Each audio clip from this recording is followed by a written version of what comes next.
y seguir funcionando con cerca del 30% del flujo, siempre y cuando esto no ocurra bruscamente. Entonces, si esto se ocluye bruscamente por una trombosis, aunque no haya una placa, o por un émbolo trombótico, como ustedes ya vieron en el primer semestre, o émbolo de otro tipo, se va a producir un evento agudo. Doctor, ¿Sí? ¿se puede decir que la aterosclerosis es un tipo de arteriosclerosis? Sí. Así es. Y ahí tienen como en la misma imagen que vimos al principio, queda volumen reducido probablemente, como les decía, a menos del 20%. Entonces, ¿cuáles son las consecuencias de la aterosclerosis? ¿Con qué están relacionadas? ¿Ah? Insuficiencia cardíaca. Pero ya, esos son los cuadros que pueden producir. Pero aquí está relacionado en la pared misma. ¿Qué le puede pasar? Ya, son secundarias. Pero ¿Qué puede pasar en la pared? en el vaso, en la pared o en el vaso. Y ya se los dije, ya, ¿no es cierto? Una oclusión parcial o total. Pero ¿qué más puede pasar cuando hay una placa en la pared? Un accidente de Que se desprende, se forma un émbolo. Muy bien. ¿Qué más puede pasar si en la pared hay una placa? Se puede calcificar. Bien. ¿Ah? Agregación plaquetaria, trombosis, Pérdida de la contractilidad. pérdida de la contractibilidad. ¿Qué más? Más que de la contractibilidad, La flexibilidad. de la contractibilidad y dilatación propia, es decir, el vaso queda rígido.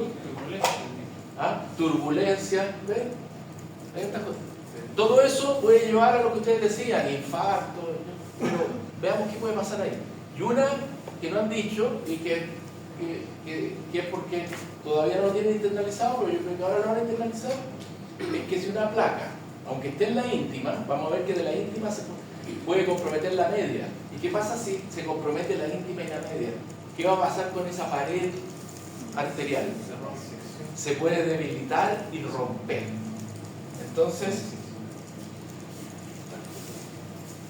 veamos, ahí está dado o por el estrechamiento progresivo de la luz arterial, ustedes ya lo dijeron, perfecto, y eso lleva a una isquemia, y la isquemia, si nos lleva a una necrosis isquémica, ¿cómo se llama la necrosis isquémica? Infarto. Eso es del primer semestre. La idea es ir incorporando los conceptos del primer semestre. Pero también a un debilitamiento de la pared de la arteria, lo que puede llevar a una dilatación permanente del vaso, a una ruptura del vaso, todo lo que quieren ustedes, ¿ven? Es decir, yo no necesité poner la diapositiva, esa es la idea, ¿ya? Y es lo que ha hecho el doctor Herrera con ustedes, tratar de que piensen racionalmente, ¿no es cierto? Desde el punto de vista de la teoría, el resto no me meto. Que vayan de a poco sacando conclusiones respecto, y eso también lo vamos a tratar de desarrollar y reforzar en los seminarios, o en el seminario, o en el trabajo, en el proyecto que entonces el 37% de las muertes en los países industrializados, y tal vez más ahora, porque esta estadística es un poco antigua, no la he actualizado, y van a tener la clase que iba hoy día, que va a hablar un poco de epidemiología, que no sé si el doctor se la va a enviar, o la subió grabada o no, o la vamos a enviar, o otro docente la va a hacer. Pero ahí probablemente va a estar más actualizado esta parte de hay mayor frecuencia en hombres entre la quinta y séptima década de la vida, siempre afecta más a los hombres y al principio, y después con el tiempo, con la posmenopausia, las mujeres tienden a ir igualándose al grupo masculino. en sujetos jóvenes muertos en la guerra de Corea hace hartos años ya, con un promedio de 22 años, el 10% encontró placa aterosclerótica en las coronarias. Ahora, hay que considerar que esos hombres de 22 años estaban sometidos a un estrés brutal, ¿no es cierto? En medio de la guerra, como es ahora, probablemente encontraríamos algo similar en Gaza, en Ucrania y en todos los lugares donde hay guerra, y la gente que está sometida en el centro, en el epicentro del estrés. Entonces los infartos miocardios entre 41 y 62 años, el 98% hay lesión aterosclerótica. Hay un 2% que se debe a una embolía trombótica no aterosclerótica, o, sí, claro, o una embolía aérea, que es algo muy raro, o a una inflamación, o una vasculitis. Una enfermedad de Kawasaki, por ejemplo, en los niños puede producir un infarto. Esto es interesante, hay cambios de incidencia en inmigrantes. El ejemplo clásico es entre Japón y Estados Unidos. Los estadounidenses que se iban a vivir a Japón bajaban su riesgo cardiovascular, y los japoneses que se iban a vivir a Estados Unidos subían su riesgo cardiovascular. Obviamente hay fenómenos ambientales, conductas y alimentación que favorecen en ambos lados positiva o negativamente la aparición de lesión aterosclerótica.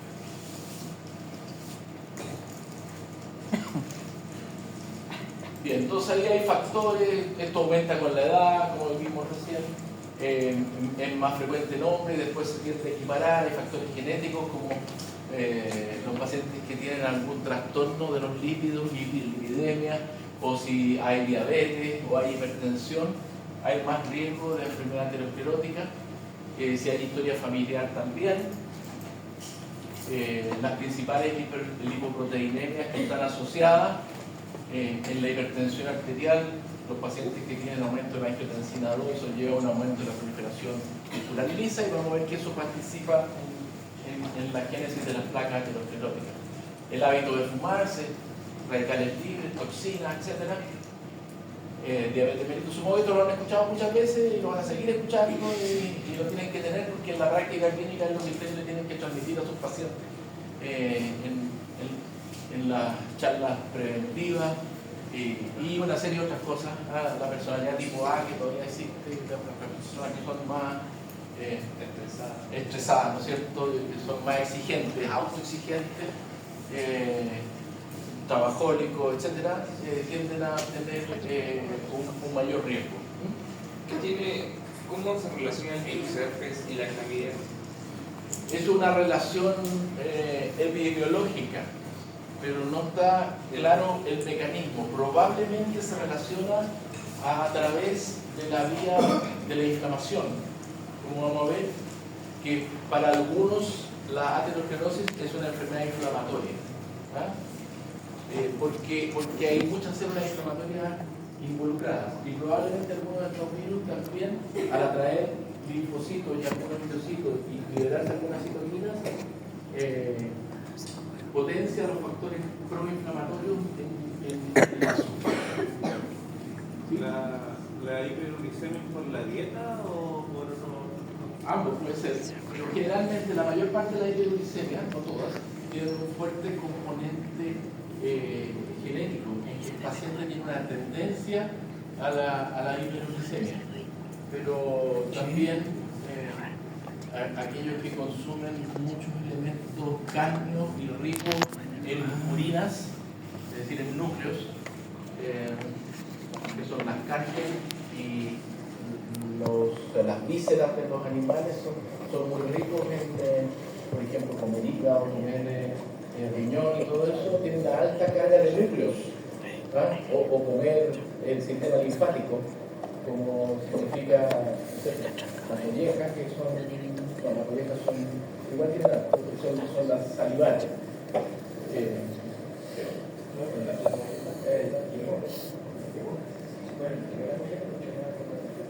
Ahí revisen. Yo tengo la duda de si es tejido linfoide o tejido glandular salivar. El paté. Ya. Bueno, quiero que una placa atenoma. Esto también es central, hay que entenderlo. La placa atenoma tiene un centro que se llama centro necrótico, porque tiene una mezcla principalmente de lípidos libres, detritos celulares, macrófagos con espumosos que están llenos de lípidos y calcio en fragmentos pequeños que casi no se ven y que después se van haciendo cada vez más visibles. Y tiene lo que se denomina una cápsula fibrosa, compuesta por células musculares lisas, eritrocitos, macrófagos, colágeno, etc.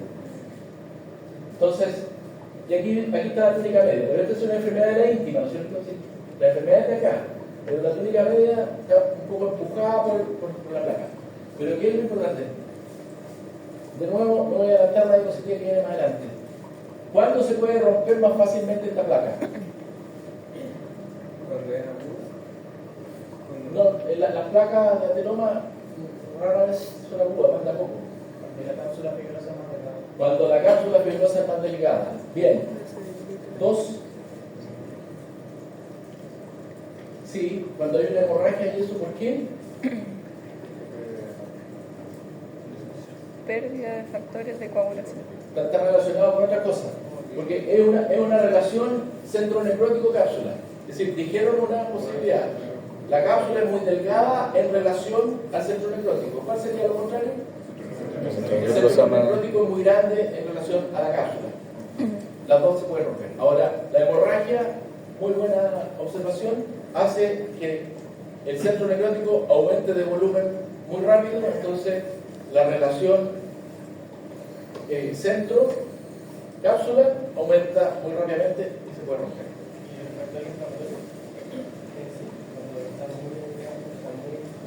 Muy inflamados también, digamos, mientras más linfoquinas se liberan y llegan neutrófilos y hay más inflamación, más destrucción también. Con un flujo muy turbulento también podría... También. Pero eso es extrínseco a la placa, pero está muy bien. Lo que es intrínseco a la placa es su cápsula y su centro. Pero el resto, cualquier cosa, digamos, si yo entro con una sonda, digamos, voy a tratar de, paso a llevar una placa, también puedo romperla y desprender y producir un émbolo a distancia, ¿no es cierto? Bueno, la placa entonces consiste en una placa fibrolipídica, por eso que primero hablamos de la placa ateromatosa, pero entiéndela más bien como una fibrolipídica, es decir, cápsula y centro, fibrolipídica, que es elevada en la íntima con un centro lipídico, principalmente colesterol, rodeado por células musculares lisas y fibras colágenas con fibroblastos y algunas células inflamatorias que pueden ser más o menos. ¿Sí? Te decía centro lipídico y aparte del centro necrótico, ¿se dicen como sinónimos? Sí. Ya bueno, ahí está la clasificación de la Asociación Americana de Cardiología, donde habla de los tipos de lesión de la 1 a la 6 y desde lesiones iniciales hasta la 6, que es la complicada. Lo habitual, la clásica es esta, la 5A, que es la fibra ateromatosa, y si está calcificada es 5B, y si está muy fibrótica es la 5C, y después vienen las complicaciones que las vamos a ver. Pero más en este esquema que les voy a mostrar, aquí pueden ver de la 1 a la 6, esta es la lesión inicial casi imperceptible, esta que tiene uno que otro salpicado macrófago espumoso. La 2 se llama estría lipídica porque los macrófagos espumosos están uno al lado del otro, ya se acumulan y se pueden ver en una estría. Después la lesión intermedia, en que es una estría más grande y ya empieza a levantar, por lo tanto se empieza a aparecer una placa. La 4 y la 5 son la placa ateromatosa o fibroateromatosa clásica, esta más ateromatosa y esta más fibroateromatosa. Y la 5 y la 6 es la que tiene alguna complicación como trombosis, erosión, ulceración, hematoma, etc. Aquí tienen lo mismo y tienen la nomenclatura que se usa, la secuencia. Esto es importante que lo recuerden. Y esta secuencia no tiene que necesariamente pasar por la 5. Una 4 se puede complicar. Pero el resto va en ese. Entonces podría ser directamente. Por las dos razones y otras que dijimos recién, o porque la cápsula es muy delgada, o porque el centro necrótico heteromatoso es muy grande y se ulcera, o porque sufre una hemorragia y se aumenta el volumen y se rompe. Bien, perdón, parece que estaba hablando.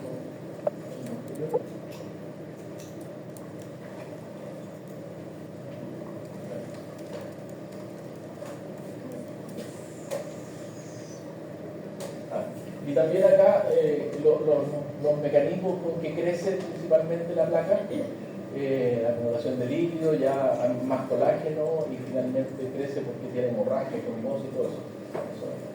Y donde se ven principalmente en las primeras décadas, en la tercera década de la vida y desde la cuarta década de la vida para adelante son más frecuentes estas lesiones.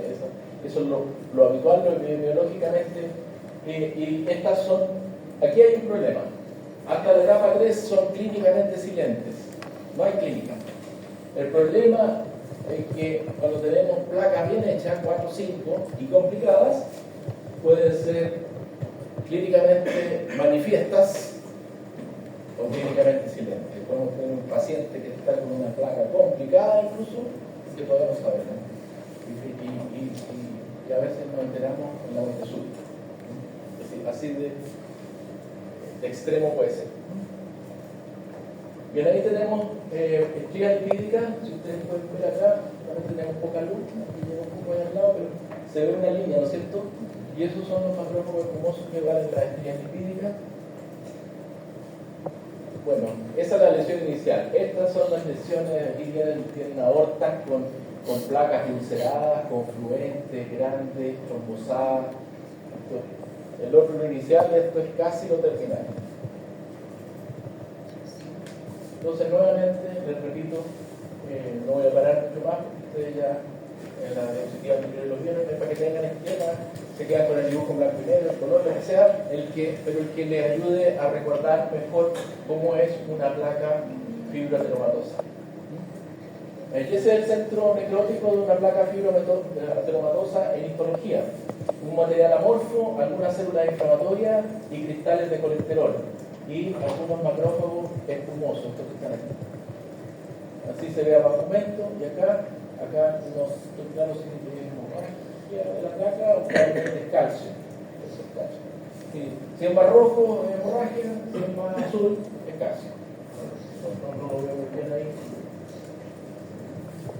Macrófagos espumosos, cristales de colesterol, un poco de hemorragia.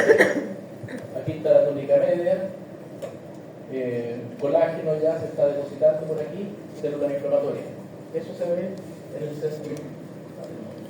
Entonces, este es un vaso normal y este es un vaso que ya tiene una fase de placa más bien esclerótica. Ahí todavía queda un área más lúcida que puede que tenga algo de ateroma y en esta ya empieza a aparecer una calcificación ahí y el lumen es bastante más pequeño. Aquí la calcificación es más evidente y el lumen es más pequeño, pero todo el resto de la pared tiene una esclerosis. Entonces, ¿cuál es la composición de la placa ateromatosa? En general, sumando el núcleo o centro necrótico y la cápsula, tiene un 68% tejido fibroso. Esto en promedio, porque demostré algunas más ateromatosas y otras más fibrosas. Pero tiene calcio, tiene material necrótico, macrófago espumoso, fibroblasto, célula inflamatoria. Y esto es un poco la secuencia. En una de las publicaciones que va a quedar ahí y está en la clase, las publicaciones son casi todas de Ross y Lomset, y después de Ross solo. Pueden ver ustedes cómo aumenta la permeabilidad endotelial, hay liberación de leucocitos, puede agregación plaquetaria, adhesión endotelial, adhesión de leucocitos, y finalmente se empieza a formar este centro ateromatoso, empieza a migrar las células musculares lisas y a proliferar células musculares lisas que normalmente están en la túnica media, que van a proliferar en la íntima y a formar parte de la cápsula. Se activan los linfocitos T, hay agregación plaquetaria, como les decía hace un rato, adherencia y entrada de leucocito, entrada desde el intravascular a través del endotelio hacia la íntima. De nuevo la estría, que las anteriores están como en etapa de estría, y aquí ya viene la etapa del centro necrótico clásico y la cápsula fibrosa. En el anterior vimos que había una migración de una que otra célula, ahora tenemos una cápsula con células musculares lisas, fibroblastos y tejido colágeno. Y después esto se rompe, se complica, se rompe la placa, puede haber hemorragia. ¿Y por qué hay hemorragia? Porque como todos los procesos inflamatorios reparativos que ustedes conocen, tienen capilares de neoformación. Entonces, la íntima no tiene vascularización normalmente, pero en las placas sí hay vasos que llegan por la inflamación, se generan, hay angiogénesis. Y esa angiogénesis lleva a la ruptura y a la hemorragia intraplaca. Aquí tienen placas. Vamos a ver lo que son las placas estables, vulnerables e inestables. Aquí tienen las placas como las lesiones íntimas más precoces en la fase 1, 2 y 3, ¿no es cierto? Pero las placas ateroscleróticas, cuando son estables, es porque tienen una buena cápsula fibrosa y tienen una buena proporción fibrocálcica, no extremadamente cálcica. Se hacen vulnerables cuando la cápsula es delicada o tienen nódulos calcáreos muy grandes, o son inestables también cuando el nódulo puede ser inestable o vulnerable, pero ya cuando están rotos tienen trombos, ulceración, erosión, etc. Bueno, y todo esto también puede pasar a una fase en que podemos llegar a todo esto, pero finalmente la placa puede curar, pero no desaparecer. Y queda una cicatriz. Y puede evolucionar en que después sigue depositando material y generando una nueva placa al lado o casi arriba. ¿Cuáles son las características de las placas vulnerables? Esto son lo que les dije hace un rato. Centro lipídico grande, cápsula delgada, escasez de células inflamatorias, de células musculares, por lo tanto la cápsula es menos tensa, y abundantes macrófagos y también linfocitos y mucha inflamación.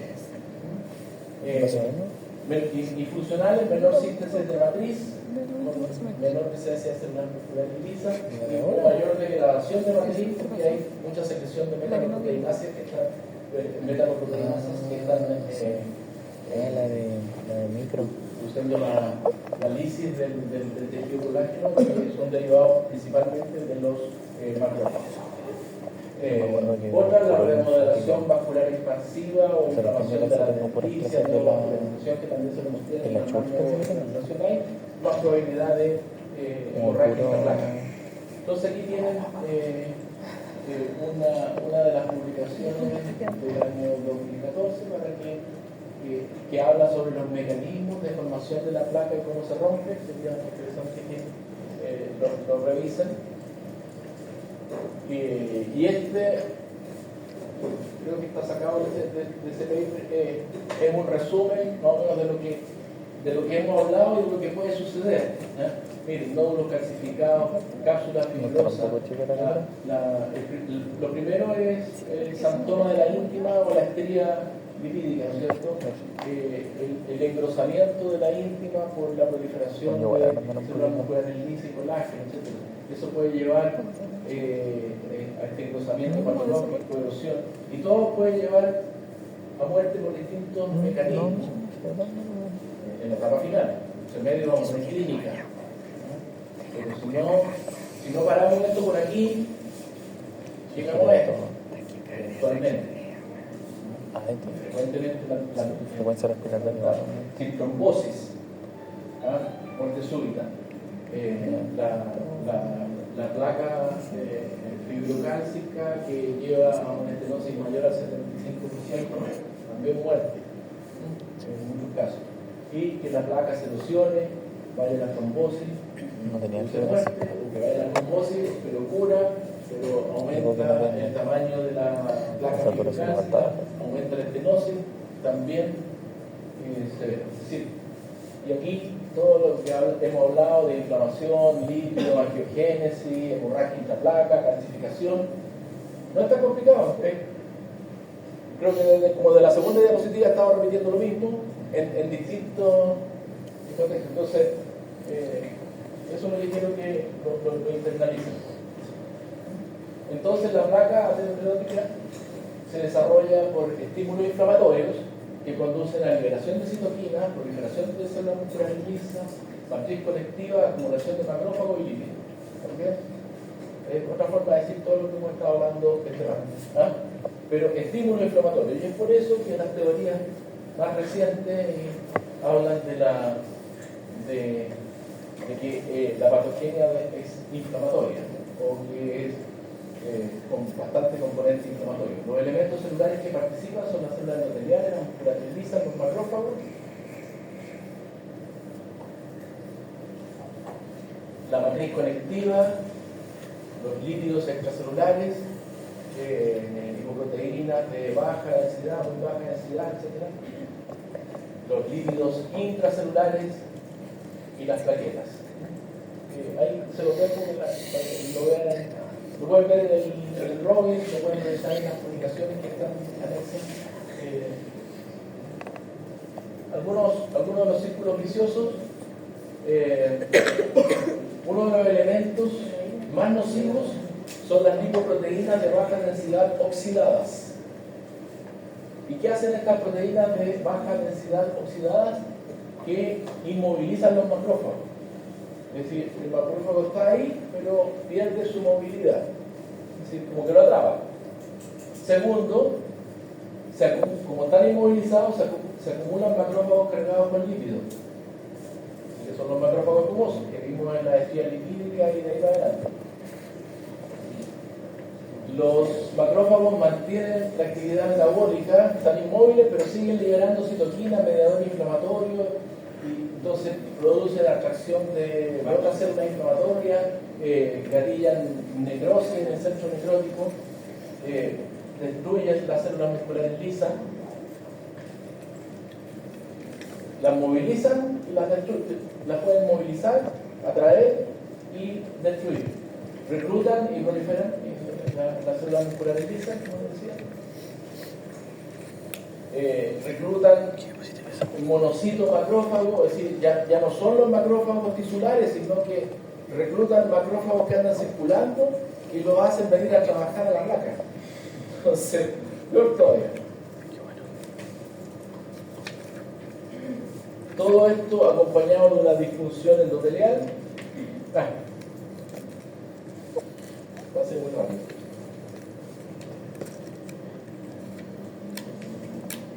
Entonces, esto es un círculo vicioso porque esto vuelve, llega más macrófagos, hay menos movilidad y esto como, si no lo cortamos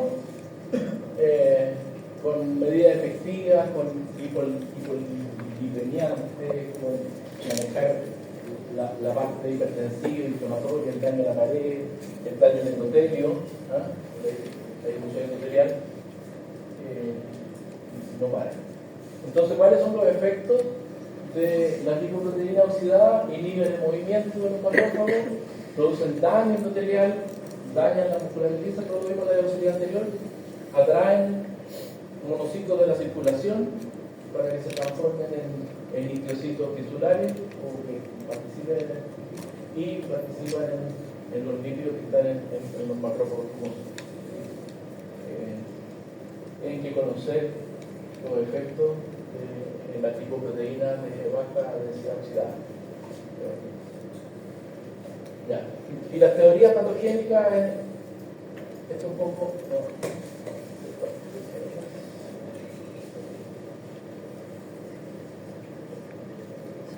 Las teorías vienen de muy atrás y prácticamente todas de alguna manera están incorporadas en la teoría más actual, a pesar de que esta viene de 1852. ¿Por qué? Porque hay incrustación plaquetaria, hay agregación de incrustación plaquetaria, hay incrustación de microtromos de fibrina de 1946, hay incrustación de plaquetas, leucocitos y fibrina, que en el fondo es una condensación de ambas previas.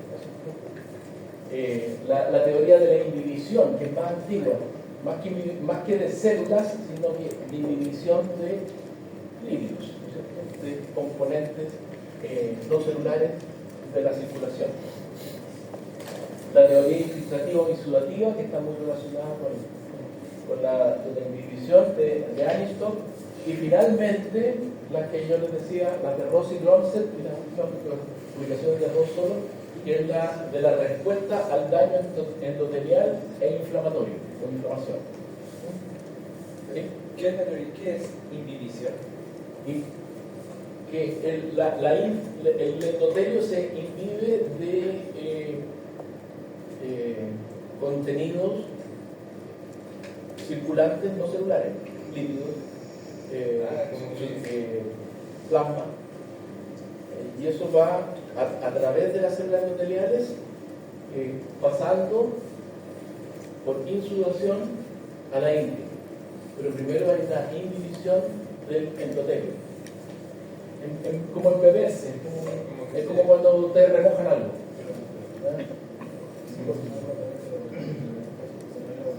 Como todo lo que hay. El contenido, porque una cosa es que las células migren, pero otra es que lo que está en la sangre, que en este caso en un paciente puede ser una alta concentración de lípidos y de lipoproteínas de baja densidad y de lipoproteínas de baja densidad oxidada, sean atrapadas por las células endoteliales que permitan el tránsito y la insudación de esto hacia la íntima, por debajo del endotelio, que es lo que la integridad endotelial es lo que protege a la íntima. A medida que se pierde la integridad, ya sea física o funcionalmente, vienen los problemas por debajo del endotelio. Entonces, daño endotelial, insudación plasmática, es lo que veíamos que es como entre la inhibición y la insudación de plasma, pero ese plasma puede tener una serie de sustancias, puede tener citoquinas que van ahí, puede tener lípidos, incrustación de plaquetas, fibrina, agregación plaquetaria, proliferación de células musculares lisas, aumento del tejido conjuntivo, depósito intra y extracelular del líquido. No voy en la mitad de la clase, ya llegamos a la una. Entonces, la teoría inflamatoria, aquí la pueden ver en esta publicación de Ross, están todas disponibles y voy a tratar de subírselas.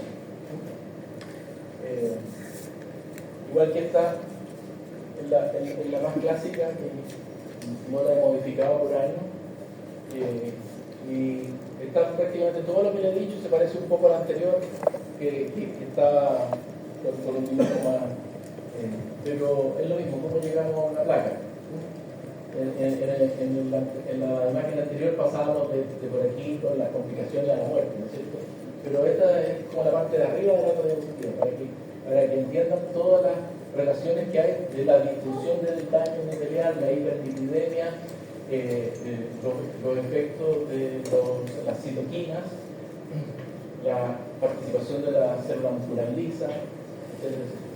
Y todo lleva a la formación de placas eritematosa, y el único jinete solitario que hay aquí son las lipoproteínas de alta densidad que tratan de sacar el líquido de la placa, pero todo lo demás está metiendo líquido y enfermedad inflamatoria. Entonces aquí están las publicaciones y quiero que las busquen, y las que yo tenga se las voy a mandar, por lo menos las de primera las tengo, la de Jorge también, y no sé si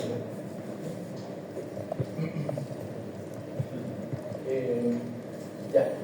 Se acabó aterosclerosis. Pasamos a la segunda ahora recién, que es la esclerosis cálcica de la media o arteriosclerosis de Menkler, que son calcificaciones anulares de arterias pequeñas y medianas de tipo muscular, que se ve habitualmente alrededor de la glándula tiroides, pero no tienen mayor importancia, son infrecuentes antes de los 50 y después de los 50 son más frecuentes,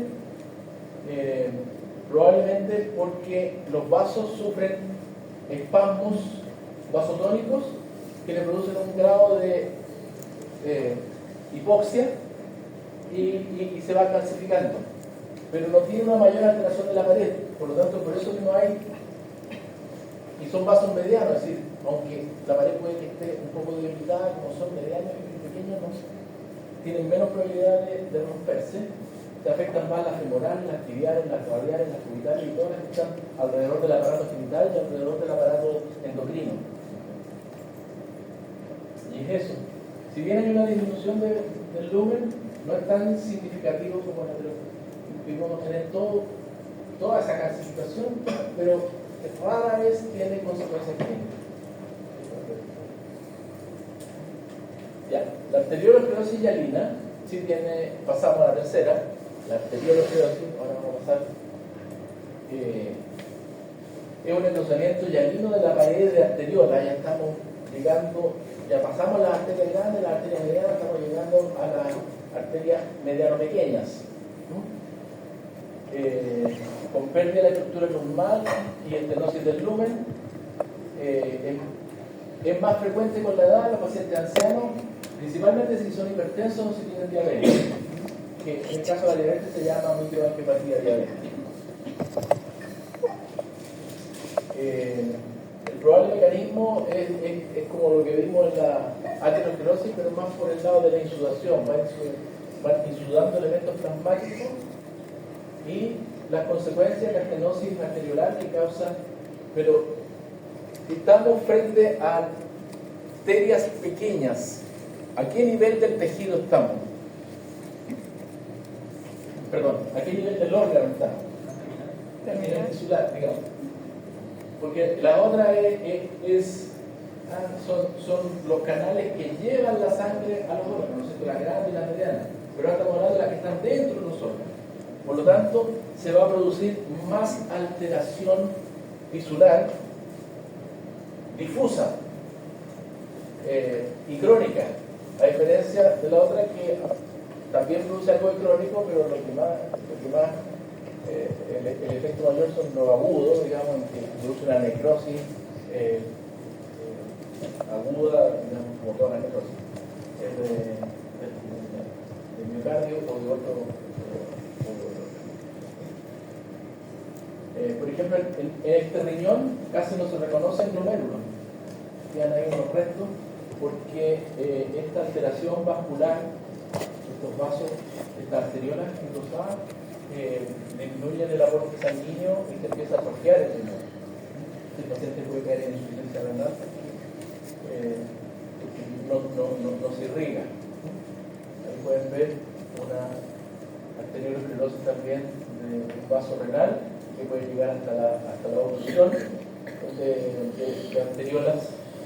Aquí pueden ver cómo esta arteriola aferente está rosada y además están rosados los capilares glomerulares. Solo aquí no hay relación con los lípidos, ¿no? No necesariamente, no, más bien con no solamente con los lípidos, sino con una serie de sustancias que no está bien, o yo no me lo sé, de qué sustancias participan en esta insudación. En el caso de la amiloidosis, ¿podría pensar que había una Sí, eso puede pasar, pero eso es algo totalmente distinto, es un trastorno por una proteína que no se degrada, pero puede ocurrir más o menos lo mismo. Cuando la amiloidosis puede ser intersticial o puede ser vascular, y cuando es vascular puede producir un daño parecido en la agregación también. Este es lo que se llama un pequeño riñón rojo. Es un riñón que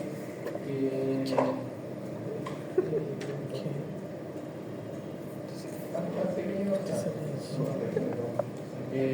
Normalmente son riñones que no miden más de 10 centímetros, son muy rojos y granulares y son característicos de la arteriolosclerosis. Hay una cosa. Ya, esta terminamos con la arteriolosclerosis clásica. Ahora pasamos a la hiperplásica, que en esta los vasos parecen un entelado de cebolla y está relacionado clínicamente a lo que se llama hipertensión maligna en pacientes que tienen situaciones históricas de sobre 110 milímetros que pueden llevar al compromiso del sistema nervioso central también. Hay proliferación de células musculares lisas y que muchas veces se asocia a la necrosis fibrinoide con la arteriolitis necrotizante. Es más frecuente en las arterias renales, tejido adiposo, alrededor de la glándula suprarrenal, el páncreas, vesícula biliar, intestino, etc. Y ahí, ese es un esquema, y así se ven las arteriolas prácticamente sin números por esta arteriosclerosis hiperplástica asociada clínicamente a cuadros severos de hipertensión. ¿Lo dejo aquí o sigo y vemos los algoritmos? La vasculitis puede que también autoexplicativa en la presentación de la vasculitis. No quieren almorzar. Es un tema difícil, pero tampoco tienen que aprender mucho, tienen que saber que hay vasculitis de vaso grande, mediano y son clínicamente distintas y son muy variadas y van a sufrir más con la vasculitis más que con nosotros en reumatología que en medicina interna que son reumatología. Bueno, los aneurismas son dilataciones anormales, focales y permanentes del vaso, que puede ser en vaso sanguíneo, arterial, venoso, incluso la pared del corazón puede sufrir un aneurisma cuando hay un impacto que debilita la pared y se dilata la pared también por debilitamiento o destrucción de la pared. Los aneurismas pueden ser congénitos o adquiridos. Pueden ocurrir en arterias elásticas y sus ramas. La mayor frecuencia de los aneurismas ocurre en la aorta. La patogenia más frecuente del aneurisma es la aterosclerosis, lo que vimos en la primera mitad o más de mitad de la clase. Y la degeneración quística de la media, que es algo que van a conocer ahora. Y los aneurismas ateroscleróticos son los que ya vimos por qué se producen, porque la pared se debilita y por lo tanto se produce una dilatación permanente que puede ser difusa o mal localizada. Las complicaciones que se altera el flujo, se producen remolinos, como hacían ustedes, que pueden ocurrir con las placas reumatoidosas, pero también pueden ocurrir con los aneurismas, y eso además aumenta la probabilidad de daño material y trombosis, embolía, se pueden infectar los aneurismas y pueden comprimir estructuras vecinas. Hay aneurismas de muy larga data que actúan como una gota que cae en un lugar, y esta es una gota que cae en el mismo lugar, puede erosionar hasta una piedra, ¿no es cierto? Bueno, un aneurisma que late en una vértebra, en algunos pacientes llegaba hasta atrofiar la vértebra, porque son años y años golpeando la vértebra y, como ustedes saben, de atrofia, cuando algo de atrofia por compresión, es atrofia. Ya, hay aneurismas verdaderos o falsos aneurismas. Los aneurismas verdaderos son los que tienen todas sus capas y entonces se dilata todo. En cambio, el falso aneurisma es cuando hay un daño focal en la pared y sale como un divertículo a través de una capa. Y por lo tanto, si vemos la pared de ese aneurisma, no tiene las tres capas, sino que tiene dos. Habitualmente la que no tiene es la muscular, que se rompe la muscular. Por ejemplo, una herida penetrante con arma blanca podría romper o fisurar parcialmente la aorta, debilitar la muscular y la íntima salir por este defecto y formar como un divertículo o aneurisma, pero que es un falso aneurisma, porque es por un daño de la pared. Pues, las principales clasificaciones son por su forma. Saculares, las que parecen una pelotita, ¿no es cierto? Las fusiformes, las que parten, se dilatan y terminan en forma progresiva. Hay unas que se parecen mucho a las fusiformes que se llaman tubulares, que no sé si las tengo acá. Sí, las cilindroides tubulares, que son casi iguales a las fusiformes, pero en lugar de partir lento y terminar progresivo, parten brusco y terminan más brusco. Eso es que se llaman tubulares. Las serpiginosas, las que la arteria o la vena, o sea, recuerden de la clasificación arteria o vena, aparte de dilatarse, se elonga. Entonces empieza a ponerse serpiginoso como una serpiente, ¿no es cierto? Y los aneurismas circoides o racemosos, tipo frambuesa, que son múltiples, son pequeños y múltiples y es característico de la cerebral media, ¿no es cierto? El aneurisma que produce la hemorragia subaracnoidea habitualmente letal. Entonces ahí tienen un fusiforme, ¿no es cierto? Fusiforme, algo tubular, para quitar lo fusiforme, pero es un poco más abrupto que ese. Este sacular clásico es un sacular roto y el sitio más frecuente en la aorta, pero también en su rama. Y este es el circoide o de la cerebral media, que es como un pequeño berry que está ahí y que se puede romper. Según su etiopatogenia, se describen en aneurismas ateroscleróticos, que ya les dije que era el más frecuente, los aneurismas disecantes o enfermedad de Ehlers o degeneración quística de la media, que es el nombre sin epónimo, y que puede llevar, no siempre lleva, a un hematoma disecante. Ya les voy a explicar cómo se produce eso. Los aneurismas sifilíticos, que son más frecuentes en la raíz, en el nacimiento de la aorta, alrededor de la válvula aórtica, que es como un poco sacular, pero no sacular hacia un lado, sino que es como un fusiforme completo, pero sacular. Toda la aorta se le forma un saquito alrededor del nacimiento. Ya no se ven mucho, pero hay que estar pendiente porque requería pacientes con sífilis crónica. Aneurismas traumáticos, a veces son pseudoaneurismas, como vimos, aneurismas congénitos, la heterogénea, aneurisma arteriovenoso, que es cuando una vena se dilata porque empieza a llegar sangre arterial a otra presión y no está hecha para recibir esa presión interna y por lo tanto empieza a dilatar.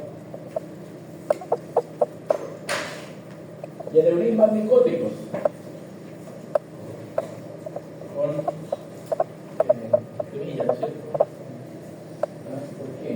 Porque estos aneurismas son debilitamientos de la pared infecciosos, pero no por hongos, pero por un nombre que viene del siglo XIX o XVIII, ya no me acuerdo, se le llama aneurismas micóticos, que el germen puede ser un hongo, pero puede ser una bacteria también. Quedó con el nombre de aneurismas micóticos, pero debe ser como infeccioso. Ya. Ahí tenemos, ¿recuerdan el sifilítico? Un sacular, pero en la raíz, donde está partiendo la aorta. Este es el aneurisma disecante, el aneurisma de la enfermedad de Kawasaki, que se ve más en niños, que es un aneurisma en las coronarias. Un aneurisma micótico, que puede ser de cualquier tipo, que está en la aorta, que es un aneurisma infeccioso, que luego disecante, que viene de arriba, acá, disecando. El aneurisma aterosclerótico, que su localización más frecuente, recuerden, es aórtico infrarrenal. Aórtico infrarrenal. Debajo de las renales se produce. Y a veces se continúa por alguna de las ramas la ilíaca. Puede haber vasculitis con dilatación aneurysmática. Por lo tanto, el aterosclerótico, aorta infrarenal, se lo dije recién, más frecuente en hombres mayores de 60 años, aumenta con la edad, está muy relacionado, vamos a ver, a la hipertensión también, a la aterosclerosis. Pueden ser fusiformes o tubulares, que son las dos variantes que son bastante parecidas, ¿cierto?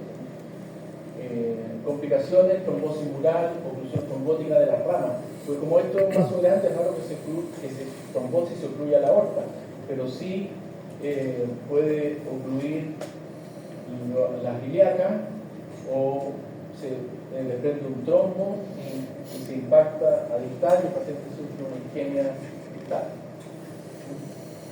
Ruptura del mediastino también se puede, si es que es alto, o ruptura del retroperitoneo si es que en la aorta distal.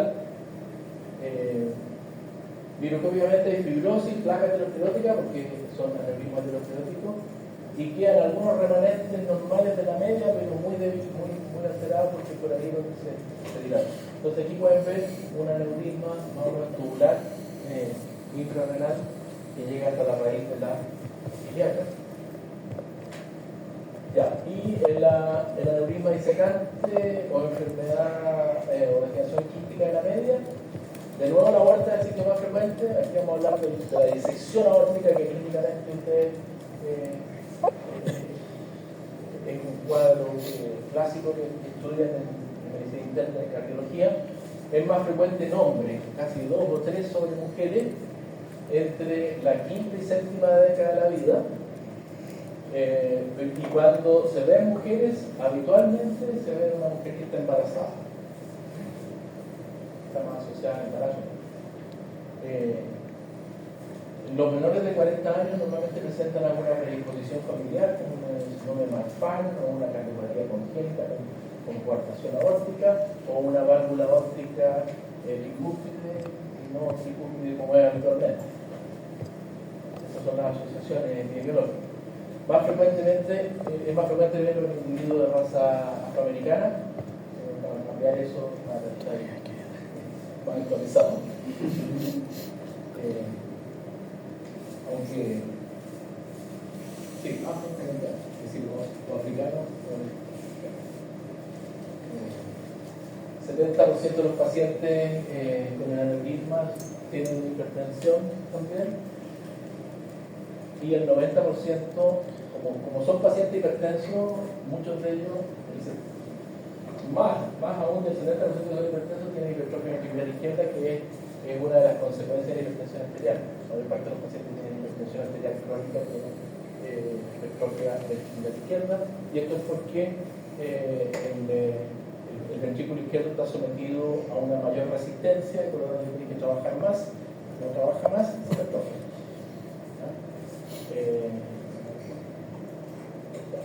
Eso es de fisiopatología. Entonces, aquí lo que hay es una columna disecante, esto es importante, que está entre el tercio externo y el tercio medio de la media de la aorta, es decir, más por fuera que por dentro. Por lo tanto, esta es una columna que se mete a la media y empieza a disecar. Se va corriendo, le voy a mostrar unas fotos que son espectaculares de doctor, pero se va metiendo. Pero si está entre el tercio externo y el tercio medio, ¿cuál es la probabilidad mayor? ¿Que se rompa hacia afuera o que vuelva a entrar?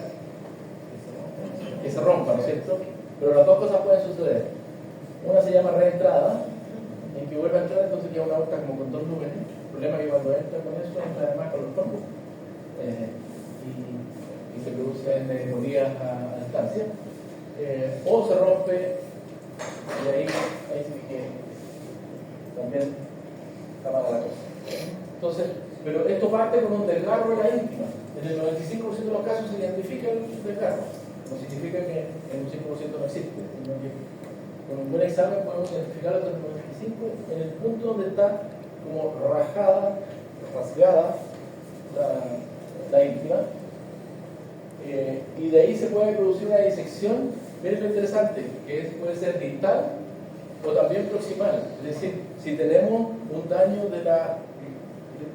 de la íntima de la aorta proximal, se puede devolver hacia el corazón la columna.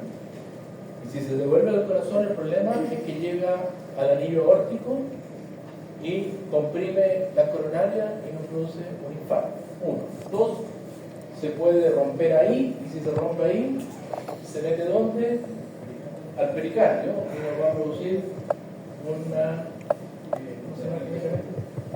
Un taponamiento cardíaco, porque se llena por fuera y el corazón ya no puede latir porque no se puede expandir. Entonces, esto es lo que puede ocurrir, que quede solamente como un fondo de saco ciego, que se rompa al exterior o que reentre al lumen. Ya, entonces aquí tenemos la foto. Esa es la entrada. Y este es el corazón, es el nacimiento de la aorta, y aquí está separado, ¿se fijan? Y queda una lámina más delgada exterior y todo lo interior es más grueso, por lo tanto esto va por fuera.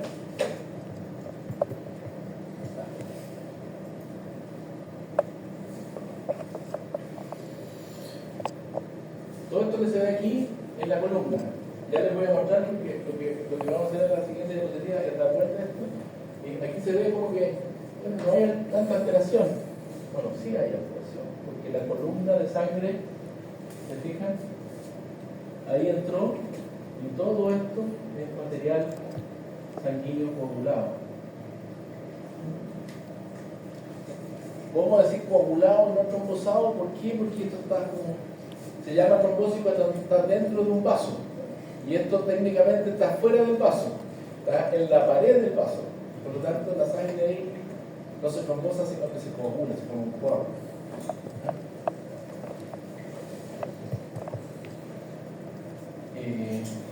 Bueno, eso es lo que decíamos, se puede producir un hemopericardio y un taponamiento cardíaco por ese mecanismo. Y este ya cuando se rompió, este es un aneurisma disecante roto. Vean aquí el mediastino lleno de sangre, lleno de dilatado. El paciente obviamente falleció con de autopsia. Aquí hay dos clasificaciones, una que es la de Becky, que habla del tipo 1, en la que empieza en la torácica ascendente y se propaga distal.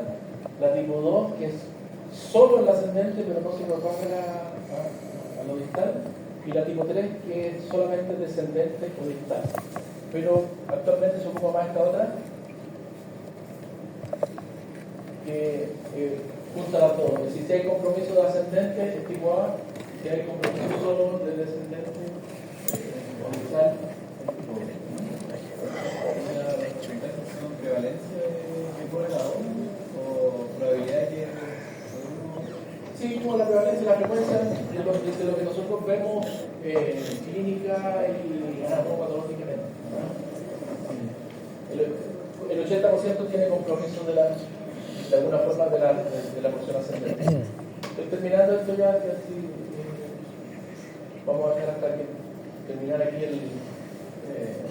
lo que hay en la declinación quística de la media con un material mucoide. Si lo explico, lo más. No hay necrosis, no hay inflamación, sino lo que más hay son una especie de pseudoquistes, no son quistes verdaderos que están llenos de mucina y que son los que debilitan la pared. Es como un gel, como que dicen gel al medio de la pared, y es por ahí donde cuando se rompe la íntima y una parte de la media, se mete la columna sanguínea. Puede haber algo de fibrosis, pero esto es lo inicial. Hay un poco de mucina, se ve eso más azul grisáceo, eso es mucina. Pero pueden llegar a formar estos lagos más grandes de mucina y finalmente estos lagos grandes de mucina, y ahí el músculo está separado por estos lagos, que es donde está debilitada la pared. Mucina, una extensión de subalcián para ver que todo eso es mucina. Y lo otro que podemos ver con la extensión de Parkinson elástica, que en negro se ve la fibra elástica. Vean la fibra elástica fragmentadas. Es decir, la mucina va rompiendo la fibra elástica y la va fragmentando. Ya. Y ahí quedamos en la vasculitis, solamente para mostrarle creo que la clasificación acá. Ya. Esta clasificación más adelante la repito varias veces. Bien, vaso grande, vaso mediano y vaso pequeño. La mayor parte de los cuadros están en los vasos pequeños. Listo. Eso. Nos vemos. La clase que correspondía hoy día, vamos a ver si se la enviamos grabada o el lunes 20 se las